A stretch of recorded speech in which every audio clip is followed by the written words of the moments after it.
ஹல்லேலூயா. சந்தோஷமாக இருக்கீங்களா? கிருபை நிறைந்த இயேசுவின் நாமத்தினால் உங்களுக்கு என் அன்பின் வாழ்த்துக்கள். இதுவரைக்கும் கர்த்தர் நமக்கு நல்லவராகவே இருந்தார். ஆவியான தேவனை நம்ம ஆவியோடும் உண்மையோடும் நம்ம அவரை ஆராதிக்க வேண்டும். இந்த வேளையிலும் கூட தேவ பிரசன்னத்தை உணர்ந்தவர்களாக நன்றியுள்ள இருதயத்தோடு நம்ம அவரை நோக்கி நாம் பார்ப்போம். எதிர்காலம் உம் கையிலே எந்தன் பயம் யாவும் நீங்கியதே. நீர் என் பக்கத்தில் பயப்படேனே. நீர் என் பக்கத்தில் பயப்படேனே. என் துணையாக இருக்கின்றீரே. நன்றி இயேசுவே, என்னாலும் இயேசுவே. நன்றி இயேசுவே, என்னாலும் இயேசுவே. அன்பின் ஆண்டவரே, இதுவரைக்கும் கூட நீர் எங்களை சுமந்து வந்ததற்காக உமக்கு நன்றி செலுத்துகிறோம் அப்பா. இந்த வேளையிலும் கூட இப்போது எங்களோடு பேசுங்க ஆண்டவரே. நீங்கள் தருகிற வார்த்தைகளை கேட்கும் போதே நம்முடைய அன்பு பிள்ளைகளுடைய வாழ்க்கையில் அற்புதங்கள் நடக்கட்டும் அப்பா. கட்டுகள் இயேசுவின் நாமத்தில் உடைக்கப்படுவதாக, கண்ணீர்கள் இயேசுவின் நாமத்தில் துடைக்கப்படுவதாக அப்பா. இதற்கு விரோதமாக செயல்படுகிற அனைத்து தடைகளை இயேசுவின் நாமத்தில் அதை மாற பண்ணுவீராக. நீங்கள் செயலாற்றுங்க, உங்கள் நாமம் மகிமைப்படுவதாக. இயேசுவின் நாமத்தில் ஜெபிக்கிறேன் பிதாவே, ஆமேன். ஹல்லேலூயா. நான் இப்போது கூட தியானிப்பதற்காக கர்த்தர் நமக்கு தந்த வேத வசனம் யோவான் எழுதின சுவிசேஷம் 14ஆம் அதிகாரம் 27ஆம் வசனம். அது கடைசி பகுதியை நம்ம வாசித்து பார்க்கும்போது, உங்கள் இருதயம் கலங்காமலும் பயப்படாமலும் இருப்பதாக. இந்த வசனத்தை வாசித்து பார்க்கும்போது இந்த கடைசி பகுதி என் உள்ளத்தை அதிகமாக தொட்டது. இந்த அருமையான வேத வார்த்தை அவங்க எல்லாருக்குமே தெரிந்த ஒரு வசனம்தான், எல்லாருக்கும் அறிமுகமான ஒரு வார்த்தை தான். இந்த வசனத்தை, இந்த வார்த்தையை நம்ம ஆண்டவர் யாரை பார்த்து சொன்னார் அப்படின்னு சொன்னால், ஆண்டவருக்காக எல்லாவற்றையும் விட்டு அவரை பின்பற்றின சீஷர்கள் தான். அவரோடு தங்கி இருந்தவர்கள், அப்போஸ்தலர்கள் என்று பெயரிடப்பட்டவர்கள், ஆண்டவரோடு இருந்து அநேக ஆசீர்வாதங்களை, சிலாக்கியங்களை, பாக்கியங்களை பெற்றவர்கள் தான். அவர்களை பார்த்து தான் ஆண்டவர் உங்கள் இருதயம் கலங்காமலும் பயப்படாமலும் இருங்கள் அப்படி சொல்கிறார். இவ்வளோ பெரிய சீஷர்களை பார்த்து ஏன் இப்படி சொல்லணும் அப்படின்னு நம்ம நினைப்போம். ஆனால் அவர்களுடைய வாழ்க்கையிலும் பயமறுத்தக்கூடிய காரியங்கள் வரும், கலங்க பண்ணுகிற காரியங்கள் வரும் அப்படின்னு தேவன் நன்றாக அறிந்திருந்ததுனால தான் இந்த வார்த்தையை அவங்கள பார்த்து அவர் சொல்கிறார். அருமையானவர்களே, நாமும் கூட ஆண்டவருக்காக அநேக காரியங்களை செய்யலாம், ஆண்டவருக்காக வைராக்கியமாக எழும்பி இருக்கலாம், ஆண்டவருக்காக உண்மையாகவே நான் வாழ்ந்து கொண்டிருக்கிறேன் என்று சொல்லலாம். ஆனால் அப்படிப்பட்ட நம்ம வாழ்க்கையிலும் கூட அநேக நம்மளை கலங்க வைக்கக்கூடிய காரியங்கள் வரும், நம்மளை பயமுறுத்தக்கூடிய காரியங்கள் வரும். அதனால தான் ஆண்டவர் அன்றைக்கு சீஷர்களை பார்த்து சொன்ன இதே வார்த்தையை உங்களை பார்த்து அன்று சொல்கிறாரு. நீங்கள் எந்தெந்த காரியத்தில் இன்றைக்கு கலங்கி போய் நிற்கீங்களோ, எந்தெந்த காரியத்தின் மூலமாக பயந்து போய் இருக்கின்றீர்களோ, உங்களை பார்த்து தான் ஆண்டு சொல்கிறாரு, என் அன்பு மகனே, என் அன்பு மகளே, உங்கள் இருதயம் கலங்க வேண்டாம், நீங்கள் பயப்படவும் வேண்டாம் அப்படின்னு ஆண்டவர் உங்களை பார்த்து சொல்கிறார். வேதத்தில் வாசித்து பார்க்கும்போது 366 தடவை பயப்படாத பயப்படாத நமக்கு கர்த்தர் எழுதி வச்சுருக்காங்க. ஏன்னா ஒவ்வொரு நாளும் ஒவ்வொரு நாளைக்கு ஒவ்வொரு பயப்படாத. அப்போ அதிகால வேளையில் எழும்பி நம்ம ஜெபிக்கும் போது இந்த பயப்படாதங்க வார்த்தையை நம்ம என்ன செய்யணும், ஆண்டவர் நமக்கு எழுதி வச்சிருக்கிறாரேன்னு சொல்லி விசுவாசத்தோடு அதை அறிக்கை செலுத்த வேண்டும். இங்கே நம்ம நியாயாதிபதிகள் 7ஆம் அதிகாரத்தில் பார்க்கும்போது கிதியோன் என்கிற ஒரு தேவ மனிதனை கர்த்தர் அவன் மூலமாக ஒரு பெரிய யுத்தத்தை நடத்துறதுக்கு கர்த்தர் விரும்பினார். அந்த கிதியோனுடைய வார்த்தையை கேட்டு அங்குள்ள இஸ்ரவேல் ஜனங்கள் 32,000 பேர் நினைச்சாங்க அந்த யுத்தத்துக்கு ஆயத்தமாகி புறப்பட்டு வந்தாங்க. ஆண்டவர் அந்த கிதியோனை பார்த்து என்ன சொன்னார் தெரியுமா? இவங்க அதிகமாக மிகுதியாக இருக்காங்க, இவங்க இவ்வளோ மிகுதியாக இருந்துட்டு அங்கே யுத்தம் நடந்து ஒரு வெற்றி அவங்க கிடைக்கும் போது அவங்க மனுஷர் கையினால தான் நமக்கு வெற்றி கிடைத்தது, மனுஷர் கை தான் அந்த இஸ்ரவேல் ஜனங்களை ரட்சித்தது அப்படி சொல்லி கர்த்தரை அங்கே மகிமைப்படுத்த இடம் கொடுக்காமல் மனிதர்களை அங்கே நினைச்சுவாங்க மகிமைப்படுத்துவாங்க. அதனால் நீ இவங்களை பார்த்து என்ன சொல்லணும் அப்படி சொன்னால், பயமும் திகிலும் உள்ளவங்க நீங்கள் என்ன செஞ்சுருங்க, உடனே நீங்கள் பின்னிட்டு ஓடி போயிருங்க அப்படி சொல்லி அப்படின்னு ஆண்டவர் கிதியோனை பார்த்து சொன்னார். அந்த ஆண்டவர் சொன்னதை அப்படியே அந்த கிதியோன் என்ன செய்தார், இந்த ஜனங்களை பார்த்து சொன்ன உடனே பாருங்க, பயமும் திகிலும் உள்ளவங்க சொன்ன மாத்திரத்தில் 22,000 பேர் என்ன செஞ்சிட்டாங்க, உடனே பின்னிட்டு திரும்பி ஓடியே போயிட்டாங்க. இந்த ஓடி போனவங்க யார் தெரியுமா? யுத்த வீரர்கள் தான். அவங்க யுத்தத்துக்குன்னு ஆயத்தப்பட்டு வந்தவங்க தான். அவங்க கையில் யுத்த ஆயுதங்கள் நிறைய வச்சுருக்காங்க. அப்படிப்பட்டவங்க தான் அவங்க நினச்சிதாங்க போனாங்க. ஏன்? அவங்களுக்கு நல்ல அறிவு இருக்குது, நல்ல அனுபவம் இருக்குது, யுத்த ஆயுதங்கள் கையில் இருந்தாலும் அவங்களுடைய இருதயத்தில் அங்கே என்ன இருந்துச்சு? பயம் இருந்துச்சு. அந்த பயம் இருந்ததுனால தான் அங்கே வந்த 22,000 பேர் என்ன செஞ்சிட்டாங்க, அவங்க ஓடியே போயிட்டாங்க. அதனால தான் வேதம் சொல்லுகிறது, நீதிமொழிகள் 28ஆம் அதிகாரம் 1ஆம் வசனத்தில் பார்க்கும்போது, ஒருவனும் தொடராது இருந்தும் துன்மார்க்கர் ஓடி போகிறார்கள், நீதிமான்களோ சிங்கத்தை போல தைரியமாக இருக்கிறார்கள் அப்படி சொல்லி இங்கே வேதம் சொல்லுகிறது. பாருங்கள், 2 கூட்டத்தை பார்க்கும். ஒரு கூட்டம் ஒருவன் தொடராது இருந்தும் அவங்க நினச்சிதாங்க ஓடி போயிருந்தாங்க. இன்னொரு கூட்டம் எப்படி அப்படின்னா, அவங்க சிங்கத்தை போல தைரியமாக இருக்காங்க. அப்போ சிங்கத்தை போல தைரியமாக இருக்கிறவங்க தான் யார்? ஒரு தேவனுடைய பிள்ளை. தேவனுடைய பிள்ளை யாருன்னு கேட்டால் எப்படி சொல்லணும்? நான் தைரியசாலி. எப்படி ஒரு தைரியசாலி? சிங்கத்தை போலனா ஒரு தைரியசாலி அப்படி சொல்லணும். இந்த தைரியம் எங்கேருந்து வருதுன்னா, ஒரு மனுஷனுடைய அறிவிலையோ அனுபவத்திலையோ சரீர பலத்திலையோ ஒன்றும் வருவது இல்லை.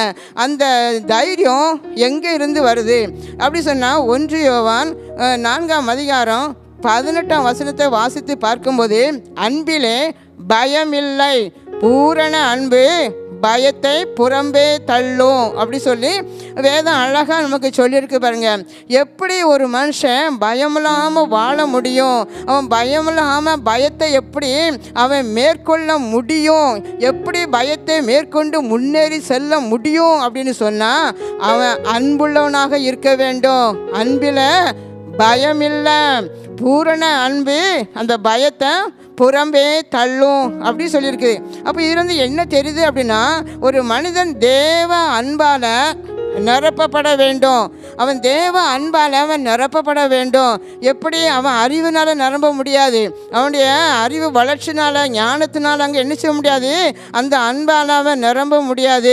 ஒரு மனுஷன் தேவ அன்பால் வளரணும். எப்படின்னா, ஒவ்வொரு நாளும் கூட நம்ம அந்த மொபைலுக்கு நம்ம சார்ஜ் தினமும் போடுவது போல் ஒவ்வொரு நாளும் காலையில், ஆண்டவரே இன்றைக்கு உங்கள் அன்பினால் என்னை நிரப்புங்க, உங்கள் அன்பினால் என்னை நிரப்புங்க அப்படி சொல்லி கேட்கும்போது அந்த உள்ளத்தில் ஒரு தேவ அன்பு நமக்கு வரும். ஒரு தேவ அன்பில் வளர வளர தான் அந்த மனுஷனுடைய பயத்தை அந்த அன்பு என்ன செய்யுமா, புறம்பே தள்ளும். ஒரு ஓய்வு நாள் வகுப்பு நடந்து கொண்டு இருக்கும்போது அந்த வகுப்புக்குள்ள ஒரு முதியவர் ஒருவர் கடந்து சென்று அங்குள்ள சிறுவர் சிறுமியரிடம் ஒரு கேள்வியை கேட்டாராம். என்ன கேள்வி அப்படின்னு சொன்னால், நீங்கள் தனியாக ஒரு அறையில் இருக்கும்போது சாத்தான் ஒருவன் வந்து உங்கள் கதவை தட்டினால் நீங்கள் என்ன பண்ணுவீங்க அப்படி சொல்லி கேட்டாராம். கேட்கும்போது ஒவ்வொரு சிறுமியும் ஒவ்வொரு பதிலும் அங்கே சொல்லியிருக்காங்க. எப்படின்னா, அவங்க நான் பயந்து போய் என்ன செஞ்சிடுவேன், கட்டிலுக்கு கீழே போய் ஓடி ஒளிஞ்சுக்கிடுவேன் அப்படின்னு சொல்லி. சில சிறுவர்கள் என்ன சொன்னாங்கன்னா, நாங்கள் திறக்கவே மாட்டோம் அப்படி சொல்லி. ஆனால் ஒரு சிறுமி மட்டும் தைரியமாக எழும்பி என்ன சொன்னா அப்படின்னு சொன்னால், நான் ஏசப்பாவை கூப்பிடுவேன், ஏசப்பா நீங்கள் வந்து கதவை தரங்க அப்படி சொல்லுவேன். அப்போ ஏசப்பா வந்து கதவை திறக்கும் போது அந்த சாத்தான் பயந்து என்ன செஞ்சிருவான், ஓடி போயிடுவான். ஹல்லேலூயா. பாருங்க, அப்போ அந்த சிறுமிக்கு ஒரு தேவ அன்பு. கர்த்தர் நம்மோடு கூட அவர் நினைச்சாரா இருக்கிறார். ஏசப்பா என் கூட தான் இருக்காங்க, அதனால யார் வந்தாலும் ஏசப்பா நினைச்சிருவேன் சொல்லிடுவேன். பாருங்க, அப்போ அந்த அன்பு அந்த சிறுமி உள்ளத்தில் அங்கே நிரம்பி இருக்கிறத நம்ம நினச்சதும் அங்கே பார்க்குறோம். பாருங்க, அப்போ தேவ அன்பினால் ஒரு மனுஷன் நிரப்பப்படணும் அப்படின்னு சொன்னால் சாதாரணமாக அந்த அன்பு நமக்கு வராது. அது எப்படி வரும் அப்படி சொன்னால், ரோமர் 5:5 பார்க்கும்போது தேவ அன்பு பரிசுத்த ஆவியினாலே நம்முடைய இருதயங்களில் ஊற்றப்பட்டிருக்கிறது அப்படி சொல்லி. எப்படி வருதான் தேவ அன்பு? பரிசுத்த ஆவியினால் நம்முடைய இருதயங்களில் என்ன செஞ்சுருக்கான், அங்கே ஊற்றப்பட்டு இருக்கிறது அப்படி சொல்லி. அப்போது நம்ம ஒவ்வொரு நாளும் அந்த பரிசுத்த ஆவியானோட நிறைவு நமக்கு மிகவும் அவசியம். நம்ம எப்படி தேவ அன்பால் நிரப்பப்படணும் அப்படி சொன்னால், பரிசுத்த ஆவியால் நிரம்பும் போது அந்த தேவ அன்பு நம்ம இருதயங்களில் என்ன செஞ்சிருவான், கடந்து வரும். அதுதான் சொல்கிறேன். 2 தீமோத்தேயு 1:7 பார்க்கும்போது, தேவன் நமக்கு பயமுள்ள ஆவியை கொடாமல் பலமும் அன்பும் தெளிந்த புத்தியுமுள்ள ஆவியையே கொடுத்திருக்கிறார். பாருங்க, இந்த பயம் ஒரு ஆவி அப்படின்னு சொல்லப்பட்டிருக்கிறது. இங்கே 2 ஆவிகளை பற்றி இங்கே சொல்லப்பட்டிருக்கிறது. முதலாவது பாருங்க, அது பயமுள்ள ஆவி. 2வது அது அன்பின் ஆவி. அப்போ 2 ஆவியும் கர்த்தர் நமக்கு தருவார். ஆனால் நமக்கு தேவனுடைய பிள்ளைக்கு தருகிற ஆவி எப்படிப்பட்ட ஆவி தெரியுமா? ஒரு பயமுள்ள ஆவியை உங்களுக்கு தரலை, அன்பும் பலமும் அன்பும் பலமும் உள்ள ஆவியை தான் நான் உங்களுக்கு என்ன செஞ்சுருக்கேன், நான் தந்திருக்கேன். அதனால் நீங்கள் பயப்படுறதுக்கு தேவையே இல்லை. அந்த ஆவி நமக்குள்ள வரும்போது அந்த பயம் நம்ம விட்டு என்ன செஞ்சிருமா, அது வெளியேறிடும். பக்கத்துலேயே என்ன செய்யாது, அது வரவே வராது. பாருங்கள், ரோமர் 8:28 சொல்லப்பட்டிருக்கிறது, அன்றியும் அவருடைய தீர்மானத்தின்படி அழைக்கப்பட்டவர்களாய் தேவனிடத்தில் அன்பு கூறுகிறவர்களுக்கு சகலமும் நன்மைக்கு ஏதுவாக நடக்கிறது என்று அறிந்திருக்கிறோம். பாருங்க, அவருடைய தீர்மானத்தின்படி அழைக்கப்பட்டவர்கள்.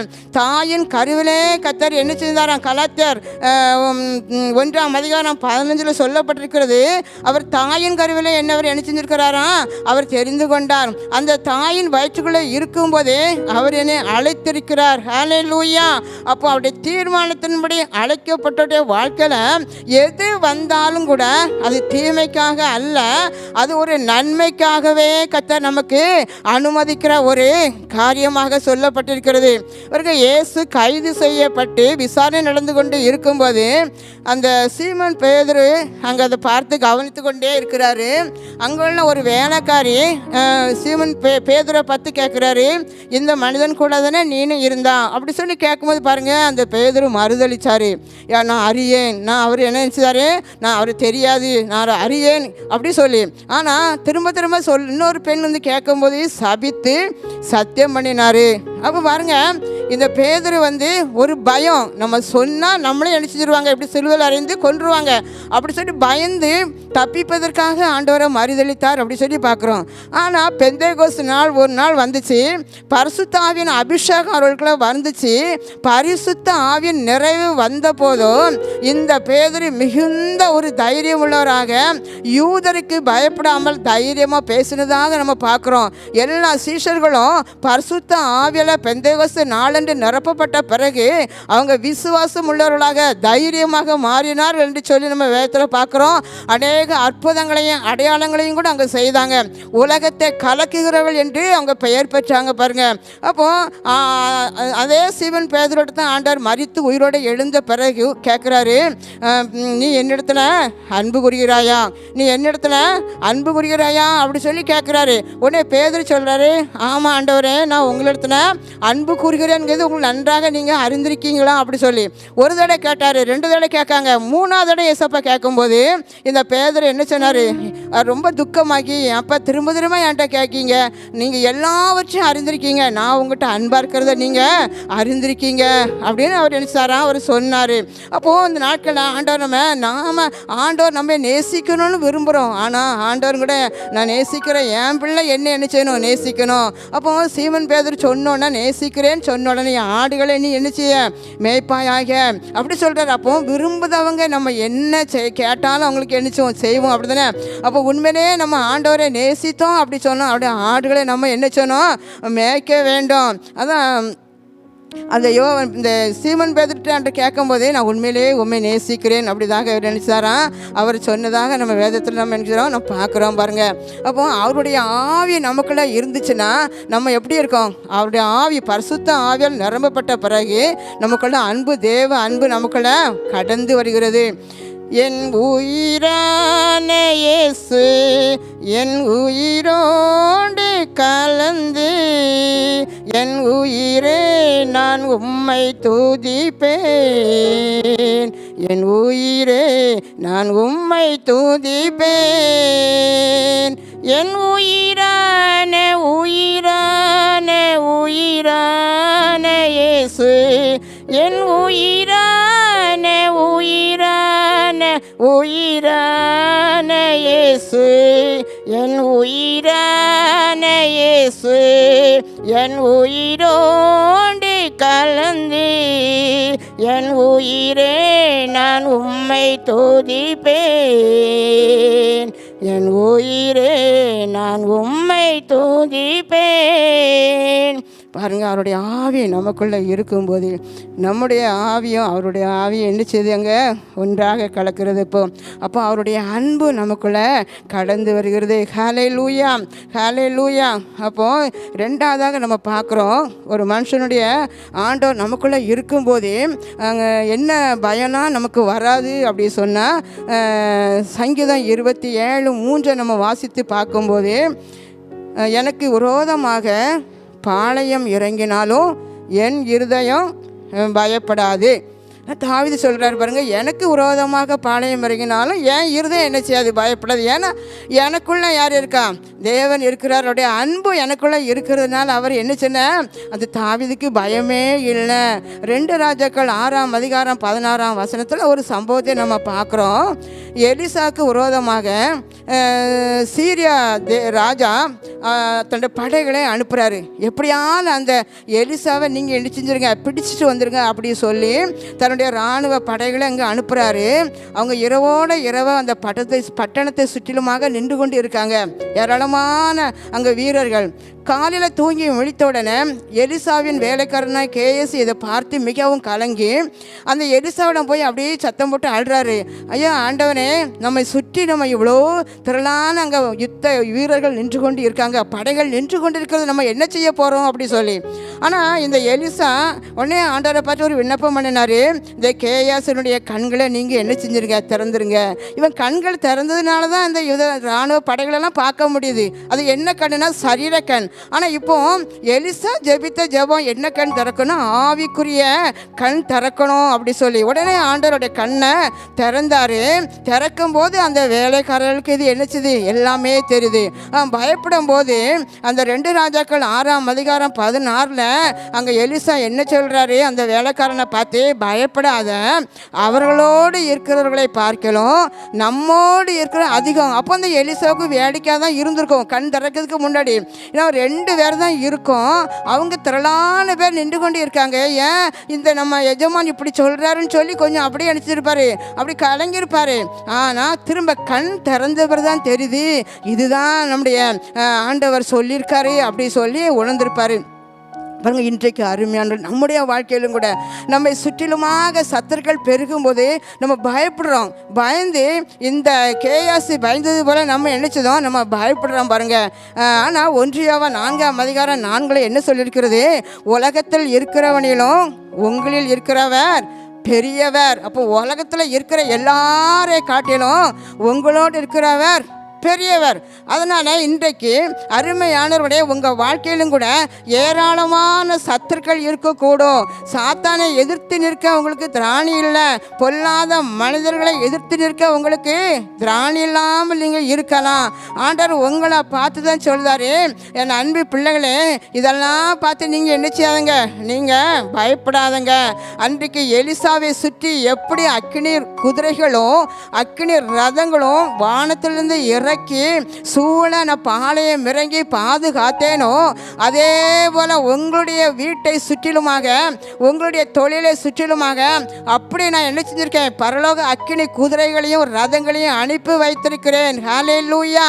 விசுவாசத்தோடு கரந்தட்டி நன்றி சொல்லுவோமா? ஹல்லேலூயா. உனக்கு விரோதமாக எழும்பும் எந்த ஒரு ஆயுதமோ வாய்க்காதே போகும் என்று கர்த்தர் சொல்கிறார். அன்றைக்கு இஸ்ரவேல் ஜனங்க மோசையை பார்த்து மிகவும் பயப்படுறாங்க. பயந்து கொண்டிருந்த அந்த இஸ்ரவேல் ஜனங்களை மோசை அப்படியே தடைப்படுத்துறாரு. தடைப்படுத்தி கர்த்தர் உங்களுக்காக என்ன செய்வாரா, யுத்தம் பண்ணுவார். நீங்கள் சும்மா இருங்க. யாத்திராகமம் 14ஆம் அதிகாரம் 14ஆம் வசனத்தில் சொல்லப்பட்டதன்படி நீங்கள் சும்மா இருங்க, கர்த்தர் உங்களுக்காக யுத்தம் பண்ணுவார். அப்படியே கர்த்தர் அவங்களுக்கு என்ன செய்தாரா, யுத்தம் செய்தார். அப்படி பார்க்குறோம். அவர் யுத்தம் செய்ததுனால தான் இஸ்ரவேல் ஜனங்கள் யுத்தம் பண்ணலை, கர்த்தர் யுத்தம் பண்ணினால பார்வோனையும் அவனுடைய சேனையையும் குதிரை வீரரையும் சிவந்த சமுத்திரத்தில் கர்த்தர் அமிழ்த்து போட்டார் என்று பார்க்குறோம். ஹல்லேலூயா. அதே ஆண்டவர் தான் உங்களுக்கும் ஜெய கொடுக்கிற ஒரு கிறிஸ்து. உங்கள் வாழ்க்கையில் எப்போது வெற்றி சிறக்க பண்ணுகிறவர். நீங்கள் எப்போதும் உங்களை வாளாக்காமல் தலையாக்குவேன், உங்களை கீழாக்காமல் மேலாக்குவேன் என்று சொன்ன கர்த்தர், நீங்கள் பயமின்றி இதே வார்த்தை நீங்கள் சொல்லிக்கொண்டே இருக்கும்போது ஆமென், உங்களை அப்படியே கர்த்தர் நினைச்சு வரான், உயர்த்துவார். தாவீதுடைய வாழ்க்கையிலையும் கூட இப்படியே சொல்லி சொல்லி விசுவாச அறிக்கை செய்து கொண்டே இருந்தாராம் பாருங்க.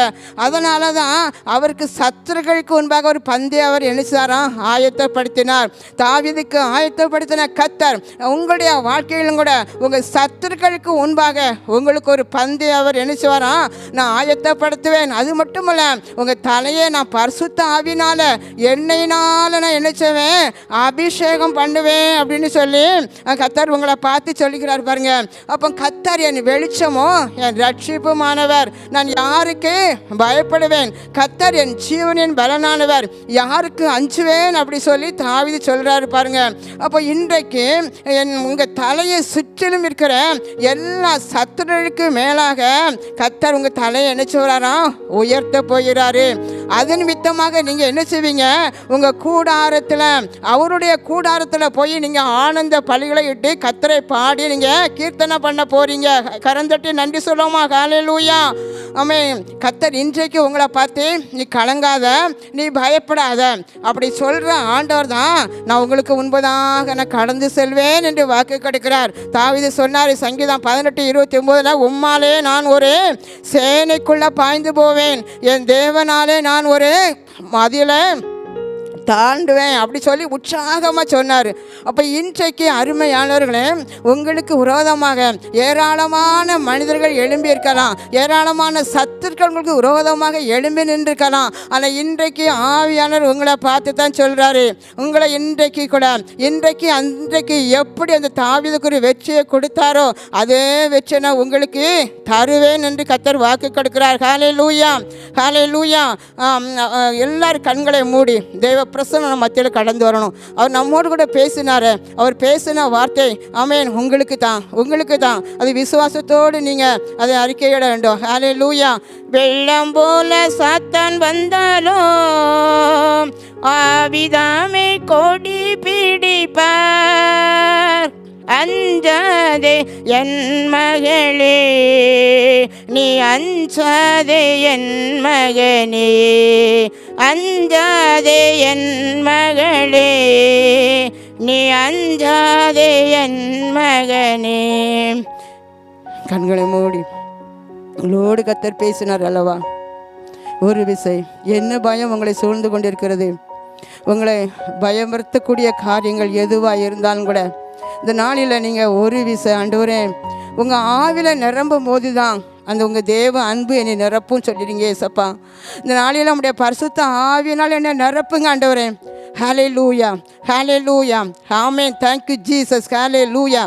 ஓ மிஸ் ஈரா சாமன் டோரிக்கபா, தேங்க் யூ ஜீசஸ், ஹல்லேலூயா. அன்பு மகனே, நான் உனக்கு பயமுள்ள ஆவியை தரல, ஆமென், ஒரு பலமுள்ள ஆவியை உனக்கு தந்திருக்கிறேன். ஹல்லேலூயா. ரீ கமான், பரிசுத்த ஆவியானவர் உன்னோடு கூட இருக்கிற அப்படினால அவர் உனக்காக யுத்தம் பண்ணுவார், அவர் உனக்காக யுத்தம் பண்ணுவார். தேங்க் யூ ஜீசஸ், ஹல்லேலூயா. உன் வாழ்க்கையில் வெள்ளம் போல சாத்தான் வந்தாலும் ஆவியானவர் உனக்கு விரோதமாக அவர் கொடி பிடித்து கொண்டிருக்கிறார். வெற்றி உனக்கு தான். தேங்க் யூ ஜீசஸ், ஹல்லேலூயா, ஆமென். உன் சத்துருக்களுக்கு முன்பாக உனக்கு ஒரு பந்தயம் ஆயத்தப்படுத்துவேன், உன் தலையை எண்ணெயால் அபிஷேகம் பண்ணுவேன் என்று கர்த்தர் வாக்கு கொடுக்கிறார். ஹல்லேலூயா, ஹல்லேலூயா. நன்றி ஆவியானவரே, நன்றி ஆவியானவரே. தேங்க் யூ ஜீசஸ், ஹல்லேலூயா, ஆமென். குடும்பத்துக்குள்ள பில்லிசூனிய ஆவியின் மூலமாக குடும்பத்துக்குள்ள குழப்பமும் போராட்டமும் வறுமையும் தரித்திரமும் வியாதியோடு கூட இனி எப்படி நான் வாழ்வேன் என்று சொல்லி ஆமென் இந்த வீட்டுக்குள்ளே இருந்து ஆமென் கலங்கி குடும்பமாக திணறி கொண்டிருக்கிற உங்களை பார்த்து கர்த்தர் சொல்கிறார். தேங்க் யூ ஜீசஸ், ஹல்லேலூயா. உங்களுக்காக கல்வாரி சிறுவில சிந்தின ரத்தத்தை ரீ கமான் சோரி சபா உன் வீட்டுக்குள்ள நான் அப்படியே நான் ஊற்றுகிறேன். தேங்க் யூ ஜீசஸ், ஹல்லேலூயா. இந்த வீட்டை விட்டு எங்கேயாவது போய்விடலாமா என்று சொல்லி நீங்கள் நினைத்து கொண்டிருக்கீங்க. எங்கே போகுது, இந்த வீட்டுக்குள்ள நிம்மதியாக இருக்க முடியலை, தூங்க முடியலை. தேங்க்யூ ரீ கமான் சோரி சபா. இப்படி பலவிதமான ஒரு கேள்வியோடு பலவிதமான ஒரு போராட்டத்தோடு பயந்து கொண்டு இருக்கீங்க. கர்த்தருடைய ஆவியானவர் இந்த குடும்பத்துக்குள்ள வந்தபடினால எல்லா விதமான அந்தகார வல்லமைகள் வெளியேறி கொண்டிருக்கிறது. Thank you Jesus. கர்த்தர் உனக்கு வெளிச்சமா இருக்கிறபடினால எல்லா இருள் வெளியேறி கொண்டிருக்கிறது. தேங்க்யூ ஜீசஸ், ஹல்லேலூயா. தேங்க்யூ ரீ கமான் சோரி சபா. இயேசுவின் நாமத்தில் இந்த வார்த்தைகளை கேட்கும் போது அன்பு பிள்ளைடைய வாழ்க்கையில் அற்புதம் நடந்ததற்காக நன்றி அப்பா. ஒரு அதிசயம் நடந்ததற்காக நன்றி ஆண்டவரே. கட்டுகளை உடைத்ததற்காக நன்றி ஆண்டவரே. எல்லா அந்தகார ஆவிகள் அலறி அடித்து வெளியே ஓடினதற்காக நன்றி அப்பா. வீட்டுக்குள்ள ஆவியானவரே உலாவினதற்காக நன்றி. குடும்பம் முழுவதுமாக ரத்தம் தெளிக்கிறேன். எல்லாரையும் சிறுவர் வாலிபர்கள் பெரியவர்கள் முதியவர்கள் எல்லாரும் அவங்களுடைய கரத்திலே ஒப்பு கொடுக்கிறேன். ஹல்லேலூயா. ஆசீர்வதிங்க, வழி நடத்துங்க. இயேசுவின் நாமத்தில் ஜெபிக்கிறேன் பிதாவே, ஆமென். God bless you.